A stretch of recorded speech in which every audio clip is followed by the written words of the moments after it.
I heard you died twice. Once when they bury you in the grave, and the second time is the last time that somebody mentions your name. So when I leave here on this earth, did I take more than I gave? Did I look out for the people, or did I do it all for fame? Legend is Exodus, searching for... What makes you happy? Or better yet, what does happiness look like for you? The definition of happiness is simply the state of being happy. And that can mean a lot of different things for a lot of different people. Maybe it's watching a beautiful sunrise, or taking a beautiful drive, or the rare moment your cat decides to cuddle with you. Whatever it is, people choose what makes them happy and ultimately have the choice to choose how they want to feel about a situation or an outcome, even if it's bad.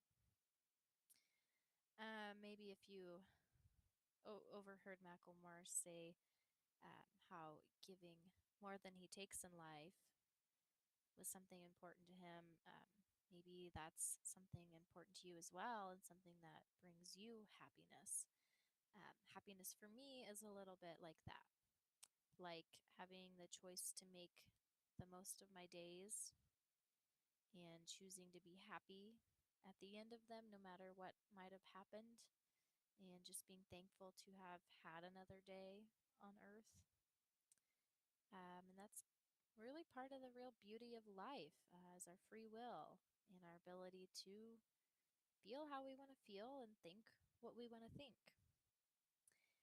I didn't always feel this way. About 6 years ago, when I started working with the elderly, was then that my life and my way of thinking really began to change.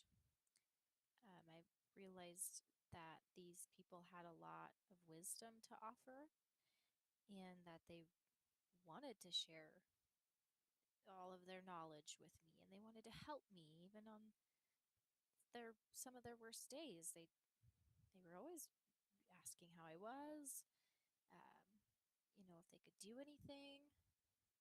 Just so sweet.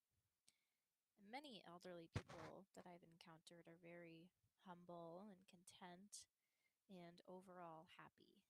And I believe this is due to their ability to accept the things in life that they can't change and choose to be happy, or at the very least indifferent about it. But hardly ever do you see them let life get the best of them anymore. Time isn't on their side, and it's not on ours. So they've learned to make the most of it. Some of my residents are currently losing their eyesight, becoming more blind as the days go on. Some of them are losing their memories and are becoming more forgetful every second.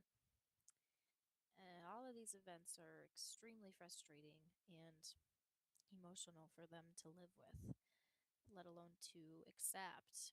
But somehow they manage and move on through their days, knowing that they are either doing all that they can, or for some of them, it's knowing there's nothing left they can do.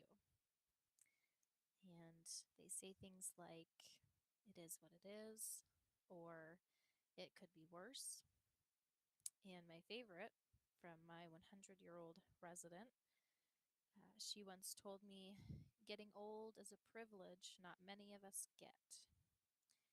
And it just didn't make sense to me at first. I was like, what do you mean that's a privilege? Your life's kind of tough at this point. And I just couldn't believe that she had that much tenacity for life after 100 years.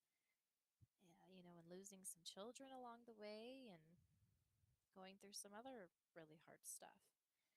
But at this point in life, nothing was ever going to knock her down, and she's still smiling and chipper even on her worst days. And that's the kind of attitude people need to have in their lives. This is the secret to happiness that no one ever told you. Being humble is about being accepting and knowing that you have the choice to be happy with any cards that you're dealt.